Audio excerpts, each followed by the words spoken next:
Okay, go ahead. Okay. I was on the last meeting, so happy to share unless somebody else I feels. was not. So if you could, I would appreciate that, Anna.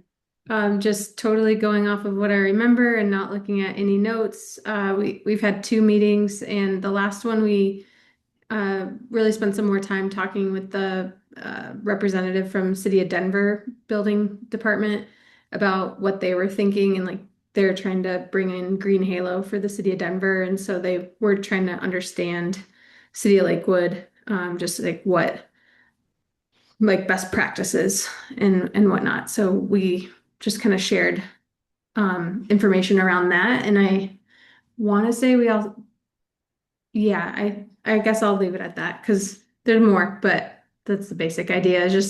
It's a time to kind of collaborate and share about Green Halo best practices, and people are from I guess mostly the Front Range right now are on it in Okay. Aspen. Was Taylor with Boulder able to join that meeting, do you know? Yes, Taylor was on it, so she shared City of Boulder info. Okay, awesome. I'll just add that in conversations that I had with Taylor that we we are working to try and get skill houses um, at some of the facilities that are local to the Boulder area to be on board so that they'll automatically be able to scan the QR codes and get everything registered, and it will just immediately send that data to Green Halo, which really facilitates with administrative burden for both contractors, haulers, and for those cities that are using the software. So it allows for real-time monitoring of projects as well, and no lost receipts that have to be tracked down at the end of the project. So I just wanted to give Taylor a shout out on the work that we're doing with a few different sites to try and get them onboarded for that. Brian? Yay, I'm so excited. When I read that Green Halo was going to be used in the Universal Recycling and Compost Ordinance Plan, I just wanted to ask if there's any plans on any trainings coming up that any parties that use Green Halo might be thinking about doing. I think Green Latinos would love to be a partner in that process if we can. We are currently hosting have been hosting since the beginning of the year, like get ready for this before you spend any money. And I think that people probably want sessions to learn how to use Green Halo. We have an event coming up in Aspen with Cameron and me, so Picken County, the city of Aspen, specifically talking about our Green Halo process. So it applies more to the local permit applicants and contractor world that exists here in the mountains. But I think it will be May 27th. And anyone who wants to come out is more than welcome. But I can also share notes and slides that we'll be presenting.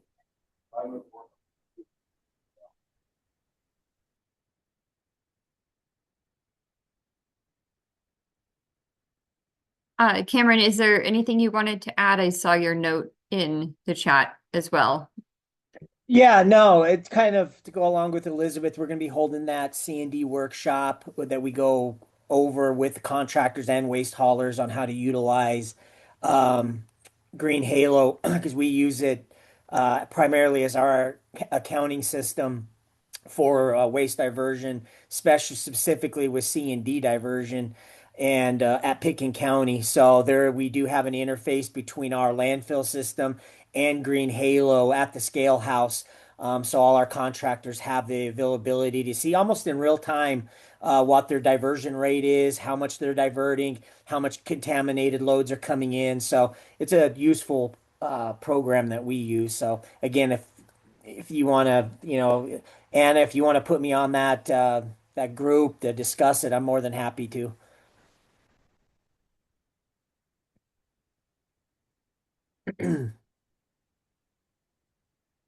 Okay.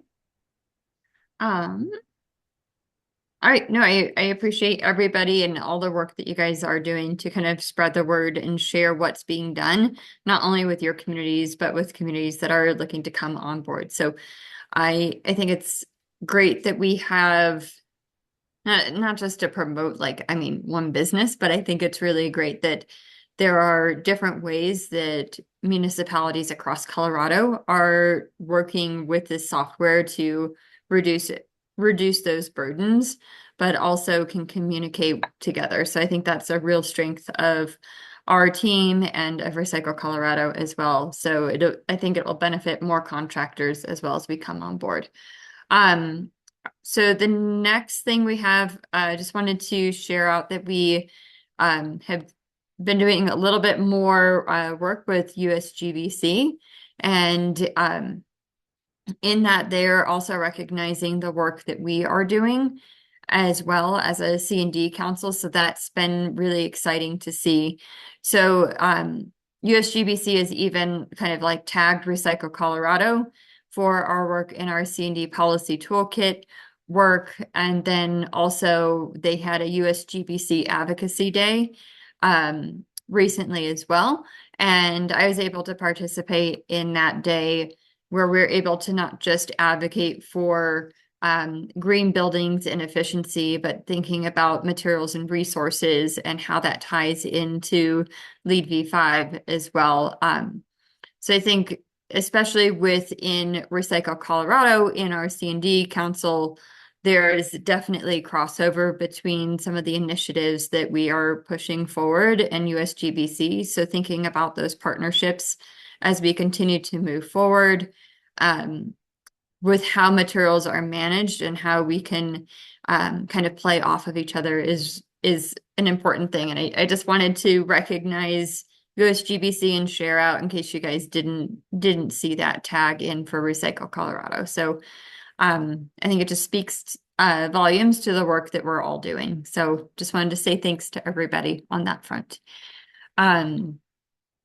And Anna, do you want to, the next thing was just the summit tour. Do you want to just kind of talk about that for your facility? Sure. Yeah, it looks like we're gonna do a tour of Perks Reclaimed, our warehouse, on I think it's June 2nd of the summit. Thanks, Brandy. And more details to come, but yeah, we'll get to show you material that we have here and talk more about deconstruction and kind of who our clients are. And I'm not sure if I did talk to Allie about this. I mean, if by chance we have a job site that's close to our conference, we'll switch gears and we'll take people to a job site. But we're gonna plan towards Perks Reclaimed Warehouse. The last minute call, but yes.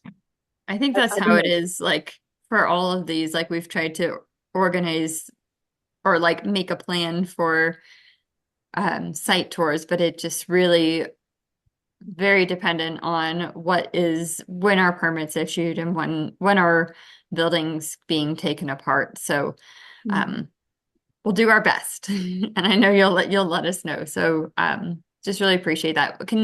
Did you say which day it was on?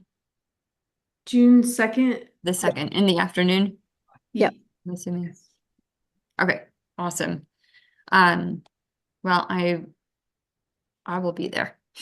So Yes, sounds good. yeah. I can do the next thing we have is our salvage lumber working group. So we had a couple, just for those who are new to our C&D council, we have a couple different subgroups. So we have a Green Halo working group, but we also have a salvage lumber working group.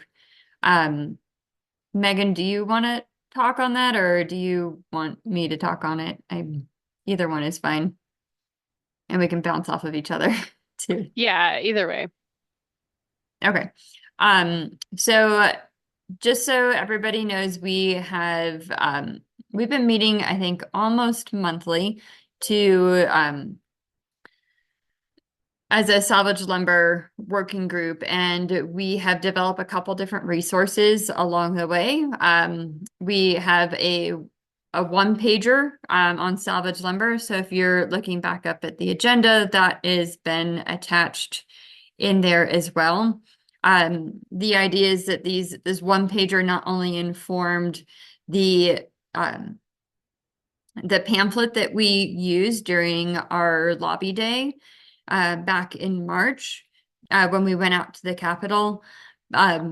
And it provided information about what the prevalence of lumber is, what the importance of it is, but what our focus is around what is possible with salvage lumber use in Colorado. And so we're as a team are taking that education and outreach perspective.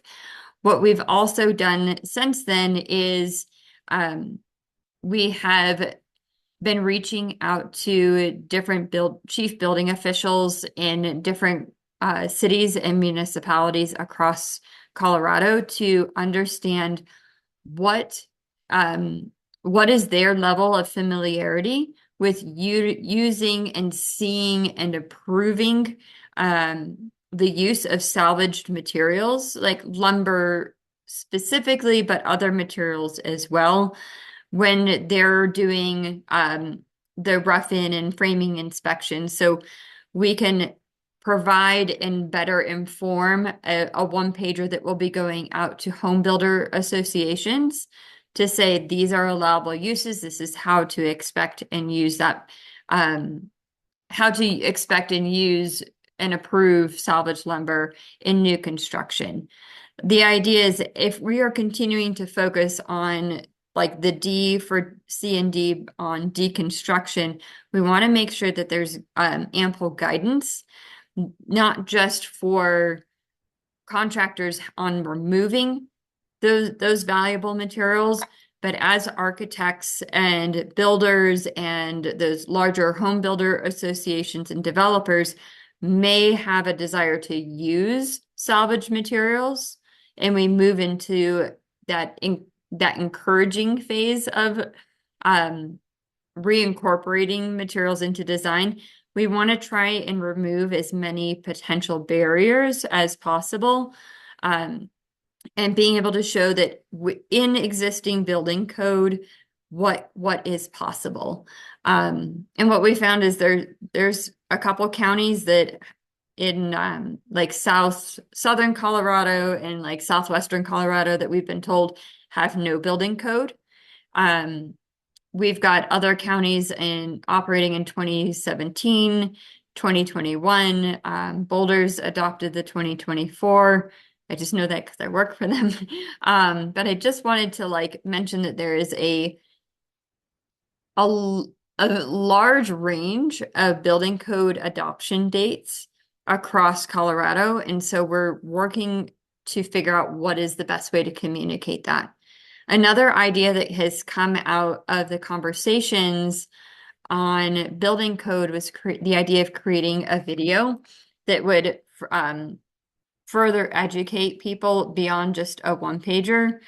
And we want to make sure that that information reflects what is currently available. And then I think this is a nice transition to Garion and the efforts that she's doing for the 2027 building code update as well. So we want to make sure that we're encompassing kind of all that is possible in Colorado and being able to show that Recycle Colorado and our C&D Council is that kind of resource to help facilitate allowable uses. So that's kind of where we're at. Megan, is there anything else you would like to add to that? I was just gonna give a shout out to Elizabeth for taking the first stab at creating our new flyer. That's kind of one of those resources that Emily was talking about. And then, yeah, I think we're having ongoing or starting conversations around this idea of having a video, with some evergreen content. And that idea, I think, has come out directly from conversations, right, with the building code officials saying, hey, if you had a short 3-minute video, we would post it, we would share it with our like contractor networks, with our, the folks that we know in our building spaces. So I think I was just going to say that I think it's been a positive reception that people um, are willing to spread the word in their networks about this use of salvage lumber, but um, they're not going to create the resources. If we send them something, they're like, yep, I'll share it out. I'd post it, things like that. So, um, I think that's why Evan is on our call today. And yeah, we're having some of those conversations about what that could look like, um, to kind of expand our resources for folks. So, One of the things that we are trying to figure out is like what is that funding source for a video, and like a little bit on the timeline, because we need to like know, and fingers crossed, see this 2027 building code be adopted. Because we don't want, as Megan said, make sure this is evergreen. So we want to make sure that any of that information, if there is a change in 2027, is not like immediately outdated. Our video is not immediately outdated. So we're hoping to potentially explore some C3 grant funds to help fund that project, but that's, I think, the only source of funding we've been able to identify right now. The feedback that I have heard just anecdotally, and this is not through C3, was just that because this video would be framed as benefiting all of Colorado, and not just the Front Range or one specific city or county, that there's potentially more likelihood of us getting some type of grant to help with this. But that's anecdotal, not coming from the state information, but I am a little bit hopeful. All right, Brian, I see your hand up. Yeah, thank you. I apologize. I have to jump to the organics subcommittee, but mentioning policies and specifics, the C and D in all aspects of Denver's universal waste ordinance are open for public comment through Friday. And so hoping that members of the community who have more experience than our city, and this was a civilian written, activist written initiative to start with, so might not have as much experience in the languages to begin with, or in my reviewing of them. So I wanted to speak out on, just encouraging people to go to the denvergov.org.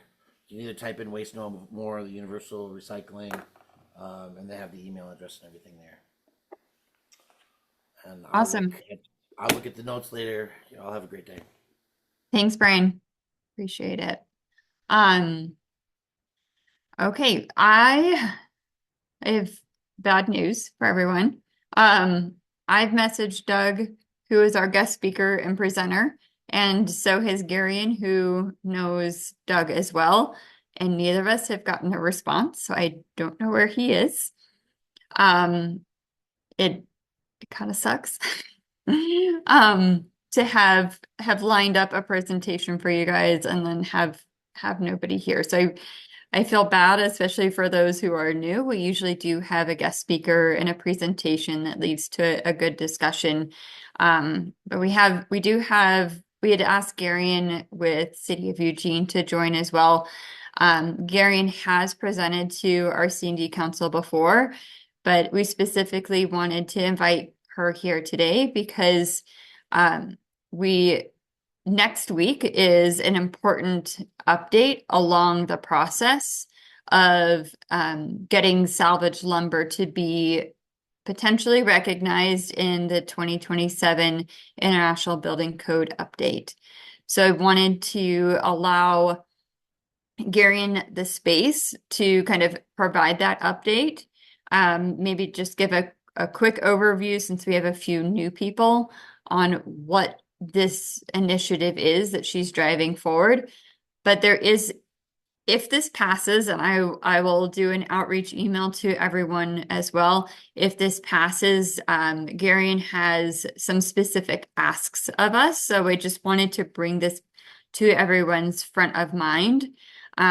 So you could ask questions if needed and then be able to like take action on the ask when it's received and feel like you're prepared to like help out as well if you so choose. So I apologize about Doug, but I am going to just pass it to Garion and let her explain what she is working on and what she would request of us as a C&D council if we have a positive outcome next week. Excellent. Thank you, Emily. Can you hear me okay? Yes. Great. Yep, I And I can share. see the presentation. Oh, is it screen sharing okay for y'all? Yes. Yeah, it's Okay. all good. Yes, I too regret that Doug can't be here. My guess is he's out in the field somewhere and he'll connect with y'all later. He's great to connect with. So my name is Garion. I'm with the City of Eugene. Emily, can you remind me about how much time? Are we like 10 minutes? Yeah, I think you have a little longer because we don't have Doug, but we had originally said like 5 to 10 minutes for you, but we don't have Okay. Doug. So, Perfect. but yeah, we have the meeting is scheduled for another 50 minutes. That does not mean maybe you should speak for 50 minutes, but we have a few other things and we can always open it up to our members for updates as well. So, Great. Well, there's I'll keep plenty it of time to discuss. awesome. I'll keep it pretty short here. Thank you. So my name is Garion Sika. I'm with the City of Eugene's Waste Prevention Team. A little bit about me, my background. I spent 7 years in Philadelphia, living and working in Philadelphia. I had my own design and project management business. My background's in architecture. And I started to specialize in reclaimed building materials.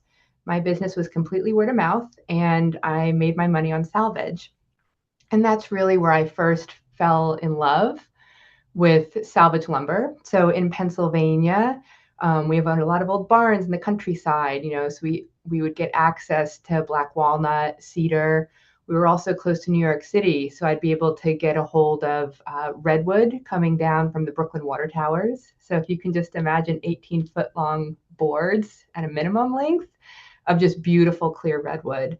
So my clients loved salvage lumber. The engineers loved it because it was really strong and beautiful, and it did what it was supposed to do. So I lived and worked in Philly for 7 years. Then I came back out here to Eugene in Oregon, and I worked for 7 years in our building department. Eugene is one of the largest jurisdictions in Oregon, and I'm what's called an Oregon Level A commercial plans examiner. So that means I'm certified to do building code review on everything from hazardous material buildings to high rises. So 7 years in Philly, 7 years in a building department, code nerd.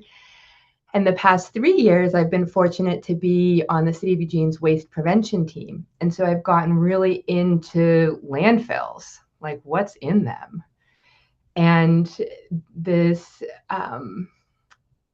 when I learned a staggering fact that I imagine most of y'all are familiar with, or this will come as no surprise, that construction and demolition waste is one of the largest waste streams in landfills across the US per EPA data.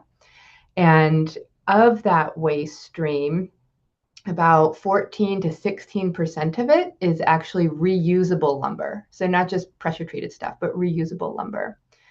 So taking into account that people love to build with it, it's very sturdy, you can make a living on this, it's workforce development. The building codes weren't touching it, but there's a lot of good wood in the landfills. So that's where this vision came from, to provide a clear and objective code path proposal for salvage lumber into the international building codes. So that's what I'm going to talk to you about today. So as we can see in this photo showing 100-year-old lumber versus today's lumber, the quality of many salvage lumber boards is simply a cut above. Picture this: piles of discarded lumber, some of it old, but still sturdy, solid, and ready to be reused. But instead of that lumber being repurposed, much of this C&D waste is simply tossed into the landfill. Meanwhile, there are businesses and nonprofits in the community, and right here in the room with us today, eager to reclaim that lumber for new projects, but there is a catch: building codes. Or more specifically, the absence of clear guidelines for using salvage lumber safely. That's the problem we're tackling today. Over the last few years, the City of Eugene, working with Lane County Waste Management, started looking into how much wood is being landfilled. And what we discovered was staggering. About a third of all wood thrown away is actually reusable lumber that could actually be part of a building again if only building codes allowed for it. And this is our vision. Why not create a clear and objective, code-compliant path for salvage lumber to be an additional material stream choice for owners, builders, and designers? The questions we began to ask ourselves is, how do we make sure this old lumber, some of it a century old, can be safely used in construction, in homes, in offices, in buildings we use every day? How could we work with experts in the building field, including trade organizations, and give builders the confidence to use it? And how could we show code regulators it's a safe choice? Oops, I'm sorry, I did not advance that slide. Sorry. There's the data pie. I'm happy to go back to that. I'm going to move on to the final slide that I have today.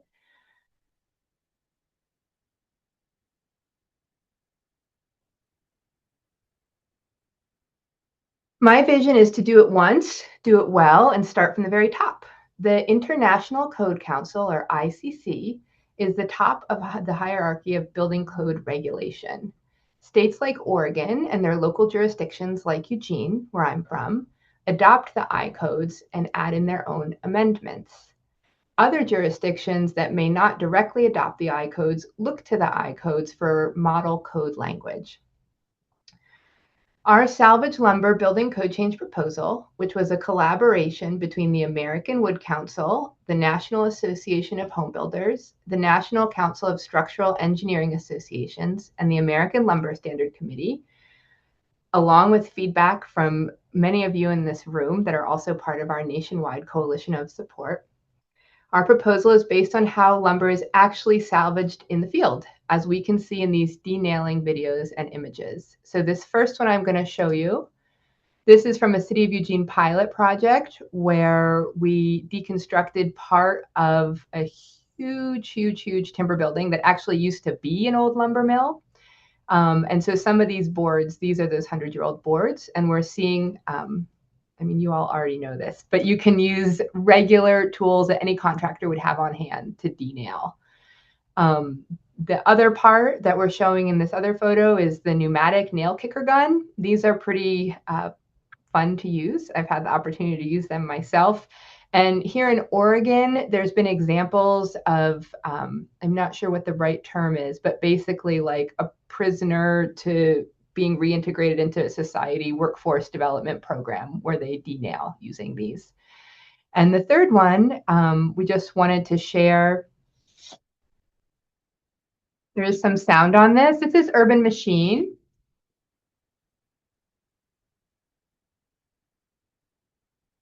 And they're using AI to denail. Urban Machine is currently on pause, but we talk to Eric Law frequently, and he's done amazing work with this company.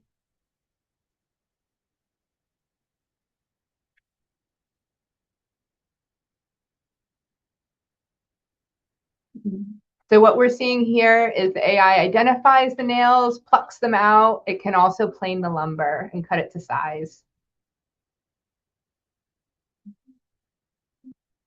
And as you all know, I know you worked very closely with them. What's pretty exciting about this technology is that it's portable. It can be shipped to different sites. Great. So just wanted to show you, I'm sure you all have already seen this, but just the variety of ways that salvage lumber can impact workforce development.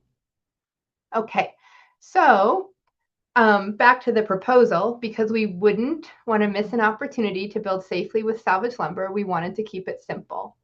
Even though the actual code language proposal is quite technical, it's simple to explain the process we're getting at. If a piece of lumber has an existing grade mark, It can be used with standard adjustment factors applied.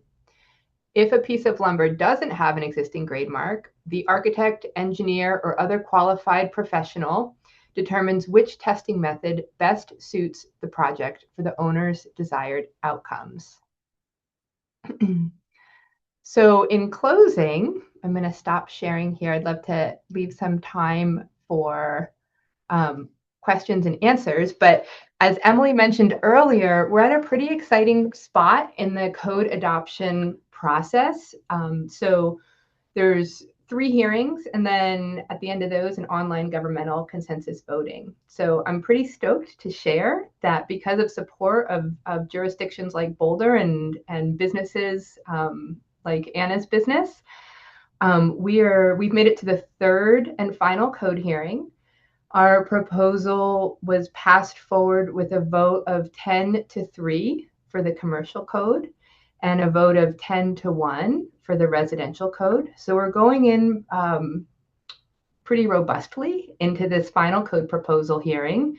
The code proposal hearing is happening next week in Hartford, Connecticut. It does require in-person testimony, so I'll be there to defend it. And what's pretty exciting about Hartford, this last hearing, is that it's real-time voting. So if folks were curious, sort of like, what does that look like? Basically, we each have an opportunity to talk about the proposal. We get 2 minutes. And then at the end of that time, it's usually 15 or 20 minutes, a moderator will call for a vote in the room. So the folks in the room that can vote are folks like me that are credentialed with building plan review or building officials. And it's literally, we raise our hands and we need a 2/3 majority to make it through to the very final stage, which is where folks like you can get involved if this work is meaningful to advancing your own salvage lumber work. So the final push, and this is the option I'd love to talk to you about today, it's free and it has maximum impact, is if we can get that 2/3 majority next week in Hartford and our proposals go to what's called the online governmental consensus voting. What that is basically every jurisdiction that adopts the I codes, they get to vote. And what we would love is for like some of these folks in the room who have really been working and have great insight on salvage lumber, to reach out to your building department. I'll tell you when it happens. It'll be mid-May. I'll know the exact dates in about a week. Reach out to your building departments because they're going to be voting on hundreds of proposals. So you can reach out, and I'm happy to craft more talking points offline as well with folks, but say, thanks for all you do. There's a proposal in there for salvage lumber, and we believe salvage lumber getting into the I codes matters to our community and whatever is most meaningful to you, whether it's workforce development, whether it's keeping good wood out of the landfill, whether you want more structural options for your building. It's really an opportunity for folks to connect directly with the building department, neighbor to neighbor, and say why salvage lumber matters. And your voices are really important, again, because these building departments have many, many, many proposals to go through. And helping them make their jobs a little easier is something we could all use these days. And then that's the last phase. If we can get the building departments to vote yes, then this proposal will go forward into the 2027 I codes. So it's a lot of information. I'm happy to answer any questions. And I'd also, if folks want to share their experiences, if we have time, I just love listening to folks' experiences with salvage lumber as well. So is that about covered, Emily?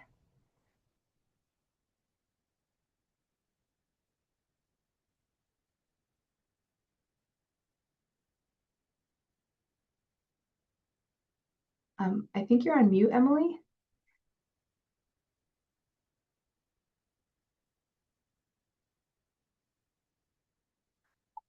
I think what was really interesting to see was that Colorado has a lot of votes compared to some other states in the country, which made me think that reaching our building code officials is even more important to get them on board. I was Yeah. just gonna, I don't, Zoom disappeared on my computer, but I could hear everyone. I couldn't find it. I was gonna share that email real quick. I see if I can Thank you. find share. Yeah, I'm well, you're not, pulling that up, Emily. Elizabeth, I couldn't agree more. That either jurisdictions in Colorado are adopting the codes outright, or they're adopting them and making their local amendments, or they're looking to them for model code language. So yeah, having an industry standard nationwide is really going to help the end user markets for salvage lumber, and it's going to help the inspectors in the field. Oh, thanks, Emily. sorry, you're trying to make it smaller, but um, so yeah, like to Elizabeth's point, like, if you're looking at Colorado, like we have 587 votes? Yes.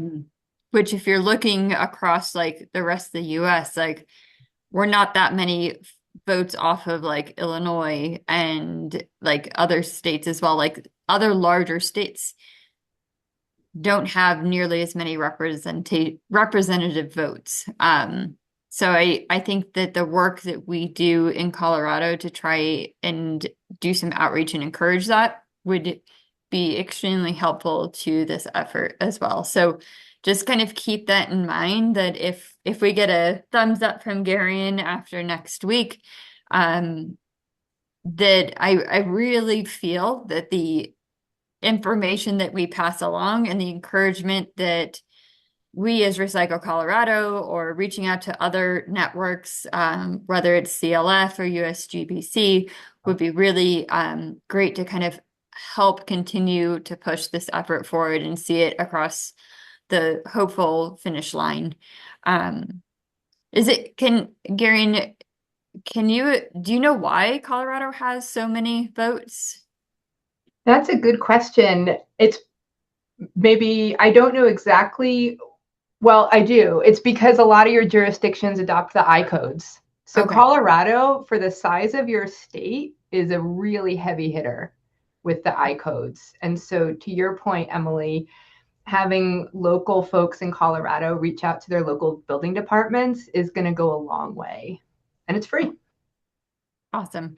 I have heard that like Colorado has like a Colorado Code Council. Mm-hmm. Um, how do you have, or does anyone in this on our call, does anyone have like a feeling, does the Colorado Code Council say, yes, we feel like adoption is worth it, and do they influence members? Or like I'm wondering if we should try to get to know them in this process, or if it's just really the individual cities and counties that we live in. I can speak to that. If any of you do have a professional connection with your Colorado Code Council, that's going to go a long way. They typically will provide, I'm not sure, I'm not in Colorado, but like in Oregon, we have a building official association and they provide a voting guide to help with all of these different proposals. So reaching out to them, and if it would be a great way to get some traction. And if not, again, reaching out directly to your own building departments is going to go a long way as well. Anna? Thank you for the information, Garion. I was curious if you had any insight on the people on the first vote that you mentioned, 3 against on the commercial side and 1 against on the residential, what their thoughts or feedback were or issues were. Good question. They didn't provide specific feedback about why they were opposing it. However, in general, and I'm learning as I go here, this is my first code cycle, but having something like a 10-3 vote and that 10-1 vote, that's pretty spectacular. A lot of what we saw would be, I don't know, 6-4 or, more evenly split. And so we are definitely going to be inviting the voters' attention to that next week in Hartford, that it was so robustly pushed forward. Great. Yeah, Nice work. great question. Thank you. And thanks for all you do, Anna. Likewise. Evelyn? Yeah. Yeah, no, I think this was super helpful. I was wondering about if there's any other, like, obviously each of us can go talk to our local building officials, and hopefully someone on this committee has a connection to the Colorado Code Council. But are you doing any, that's 500 out of what looks like, you know, at least a few thousand votes. Are you all doing any promotion or marketing to those other consensus voters, to make sure that it does have a better chance of passing? Great question, Evelyn. So this is, we have our emails of our nationwide coalition of support. So I think Emily has my email. If you would like to be included on that list, we'd love to have you. Basically, we have not been doing widespread promotion before it's been adopted because there is opposition. And like at the first code hearings, there was a group, I don't even know how they found out about our proposal, and they were going to oppose it really, really strongly. Luckily, we had a chance to talk to that group and understand their concerns and see where they're coming from. And ultimately, they stood down and didn't oppose us. So it's what we have done is once if we can get that 2/3 majority, then for sure there'll be more of like a social media presence and a blast. We've done everything via word of mouth and emails, just connecting like direct voices. Just like Emily is giving me this opportunity to talk with you all today and listen to you. That's how we've built this nationwide coalition. And now, I mean, it's really humbling because it's in the thousands of people. It was like probably a few hundred, but with these code hearings going so strongly into the final code hearings, folks that have connections with larger organizations have been just e-blasting. So there's a lot of folks doing a lot of great work, and it's really humbling. But yeah, for now, if folks in this room, please feel free to email me. I'll put my email in the chat. And I already did it for you. Oh, thank you, Emily. Yeah, your voices matter. And this is really the opportunity for each of you to have your voices heard, to be able to adopt a nationwide standard that is, the goal is to make it easier to use, approve, buy and sell salvage lumber. I also want to point out, at one point we had asked Anna to look at the salvage lumber that she has at her warehouse, and I think Anna, you said it was like around 20% of that lumber is stamped, and that stamped lumber is what is currently allowed for reuse in building code. And what Garion's proposal is that it will provide guidance on what to look for, like this, I think it's at like the 90% use, the for load capacity. I think being able to provide specific guidance on how to use not only stamped but unstamped lumber. And so it has the potential to unlock a lot of additional uses of salvage lumber in different forms of construction. And that's why I think this is so important. But exactly. Well said. Thank you. Yeah. All right. Well, if anyone has any other questions for Garion, if not, you have her email in the chat as well. And if you miss that, I know how to get a hold of her. So I can you can send something to me and I will get you connected over to her. So no problems in that. Best of luck, Garion. We'll keep our fingers crossed. I'm excited. Like we've been talking about this for I think a year and a half. We sure have. Maybe longer. You've been But with us since the very beginning, Emily, and this work wouldn't be what it is without you and the folks in this room. Some of you I've met, some of you I haven't, and really just sincere, City of Eugene has sincere gratitude for all the work that each of you are doing. We would not be here without you. So thank you so much. we wouldn't be here without you, like having led this effort. So thank you so much for sharing that with our team once again, and hopefully we can share out some good news and help you continue to find ways that we can help you. So, all right, thanks. And then I just want to also point out, like Colorado does not have a statewide building code, and so it really is our cities and counties and their adoption that drive what's allowable, as well. So. Yeah, just great work to everybody all around. All right, I have to find the meeting chat and get back to the agenda. Okay. So I guess right now we're getting into like our closing area. We obviously have more time than we had expected. So we'll have a little more time and space for member updates.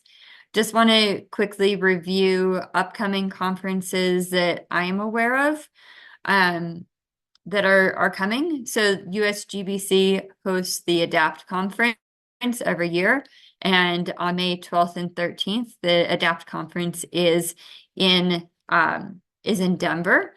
So it's local-ish, local to Colorado this year. So I just wanted to encourage everyone to look at some of those sessions and see if you find them applicable to you.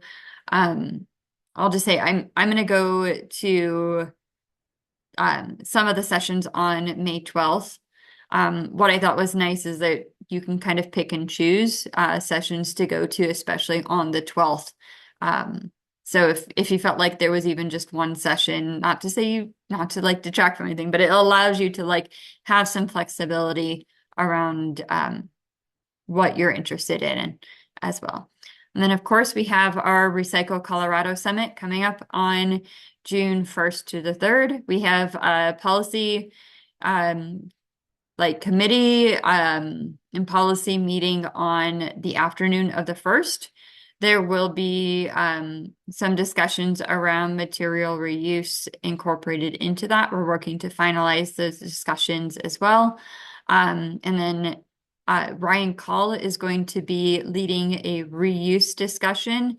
And I'm not sure, Ellie or Brandy, if that's on the 2nd or 3rd yet, but we're trying to figure out if there's a way that we can introduce C&D into that discussion at that time. And then we've got Anna's tour on the 2nd as well. So Ellie or Brandy, is there anything you wanted to share related to our council for the summit that I didn't cover?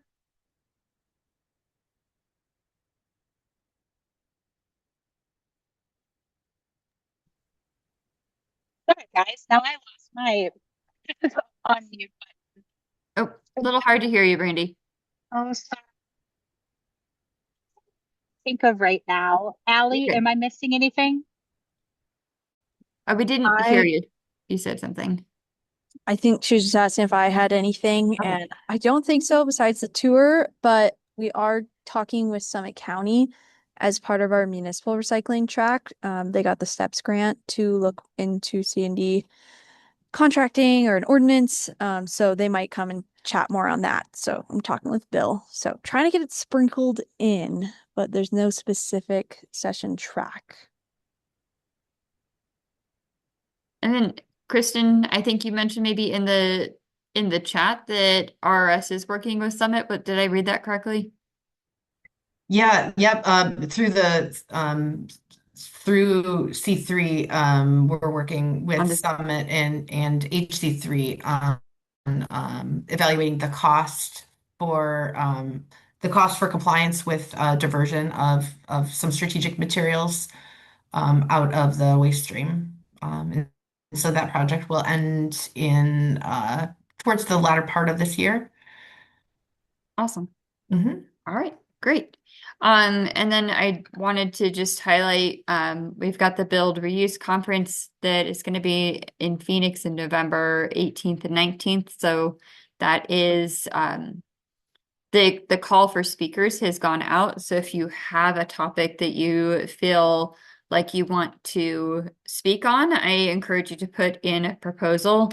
Um, I'm on the conference planning committee, so I will also say that, like, if you're like, hey, I would love to talk about this, but maybe I don't feel like I have enough to talk about an entire full session, you can also mention that. You might be like, I would love to talk on this. Is there a panel? And sometimes we're able to piece together panels based on different proposals that have been submitted. So just wanted to elevate that as an option as well if you're looking to kind of share some of the work that you've done in the last year or so. All right, and the last thing, we just wanted to let you know that I think maybe Megan's got like some more info on this, but we know that C3 had awarded grant money to Circular Colorado and Iron Woman, and it looks like they will be standing up a C&D mixed material MRF in the Denver area. And then C3 has also is working to publish a C&D ordinance toolkit.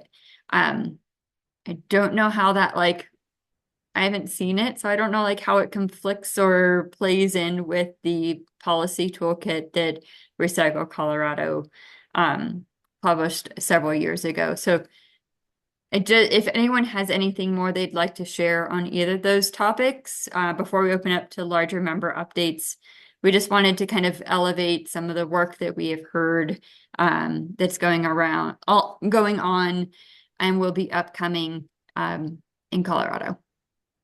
So I was just going to mention on the C3 ordinance toolkit, what they're publishing. I connected with Sarah from C3, and it was originally supposed to be posted in uh, uh, December, and the last thing I heard is this month it's supposed to be posted. So I'm sure when it hits the website, um, like if I or Emily see it, we will send it out to this group because I think there's maybe some interest in it. Um, so yeah, that's specifically for a C&D ordinance, is my understanding. But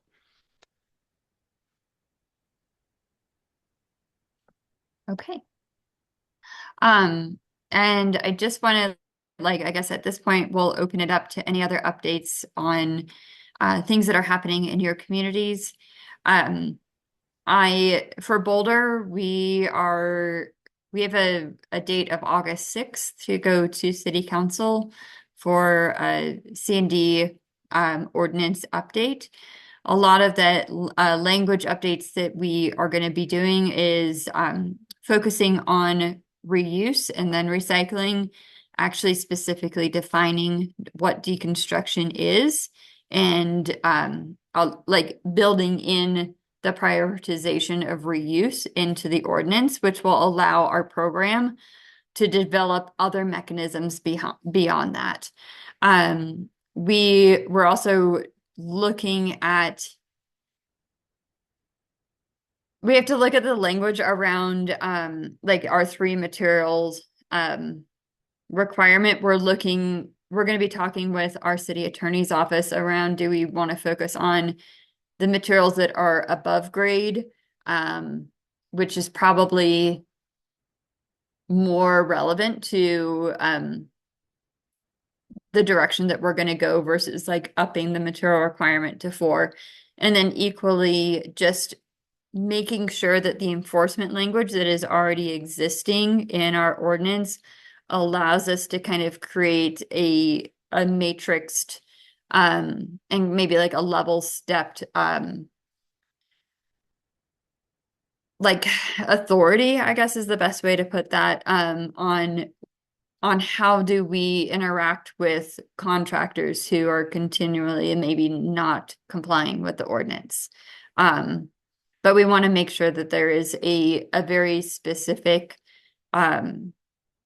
pathway and that we're doing the proper outreach education on that before taking additional enforcement action. So we've got a little, that will probably like just see if that language is adequate and not define what that pathway is, but we are looking to then develop that with a future implementation date, which would be published and announced to any other contractors that we have done previous work with. So I don't see that taking effect for several months after August if the updates are approved.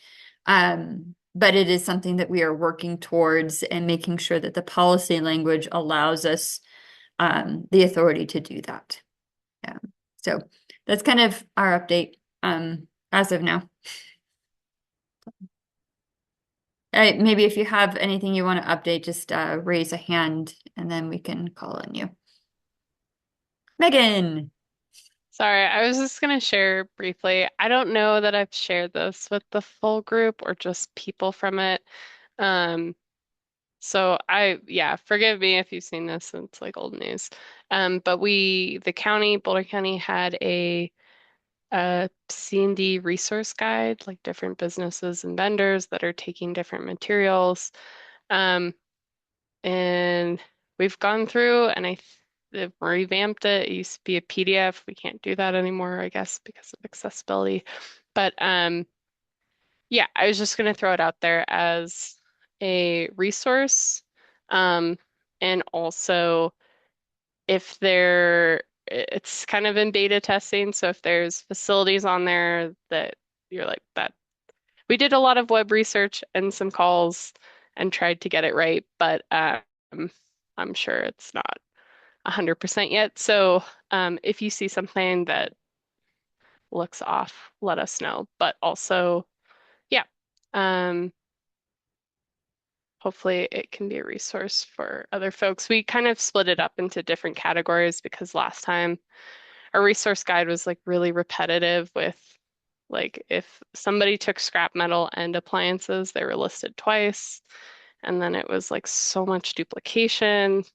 And at least that's not how my brain thinks. So I'm hoping that it's easier to use for people, but I I don't know yet. We'll see.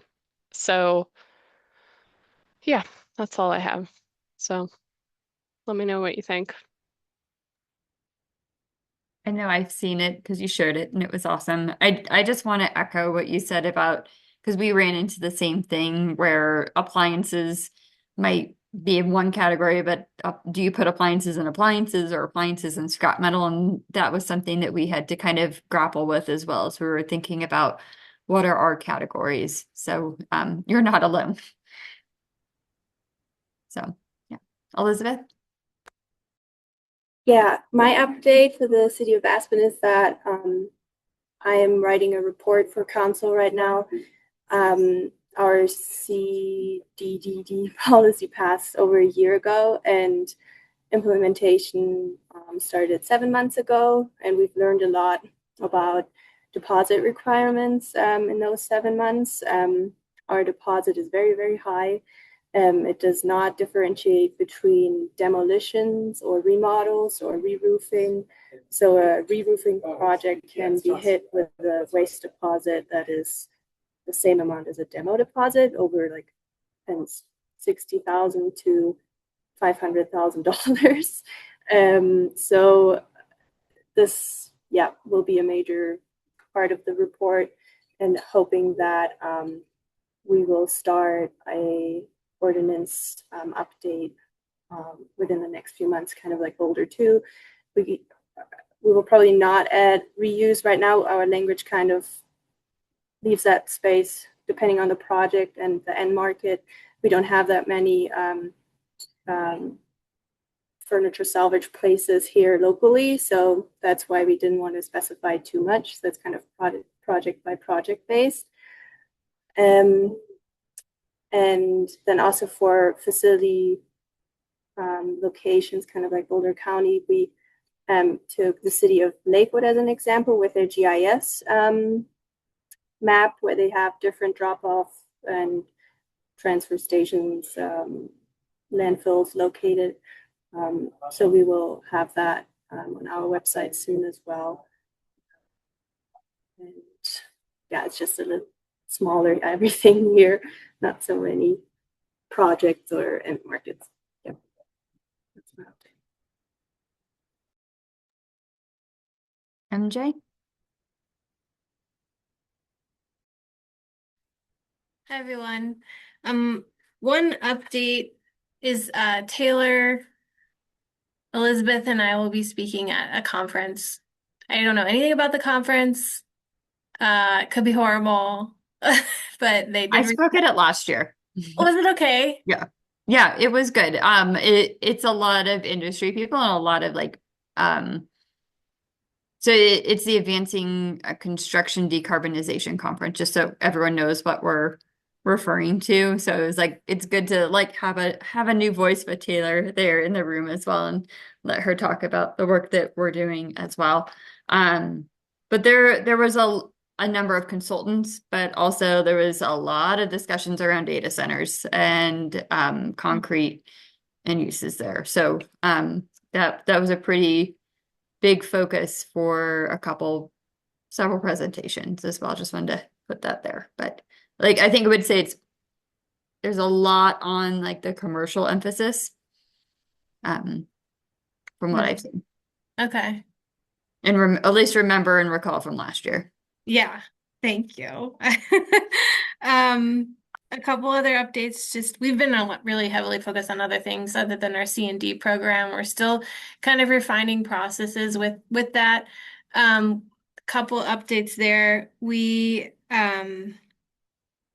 narrowed down our performance security deposit process. We're using Green Halo to help us with that.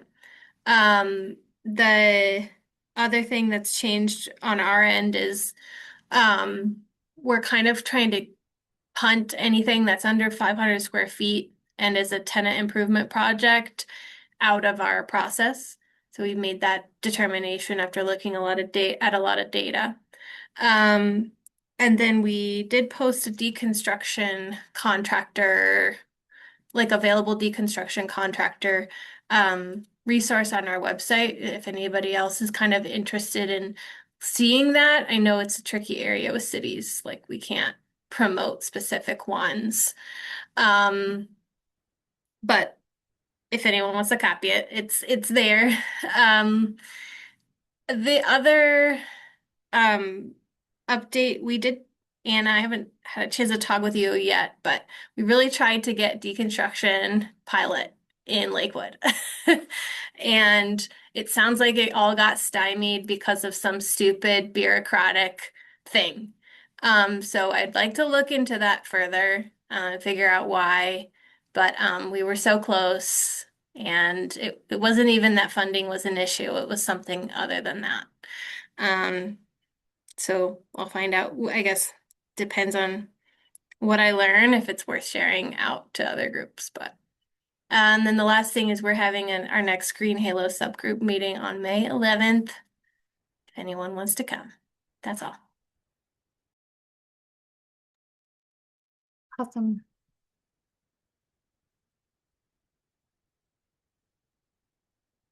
All right. I was just looking to see if anyone else had hands raised. I forgot something. Oh, perfect. Okay. Yep. I also worked with Evan on videos for applicants, permit applicants, on how to comply with our C&D policy. And I kind of took Picking County's videos as an example that Evan also made.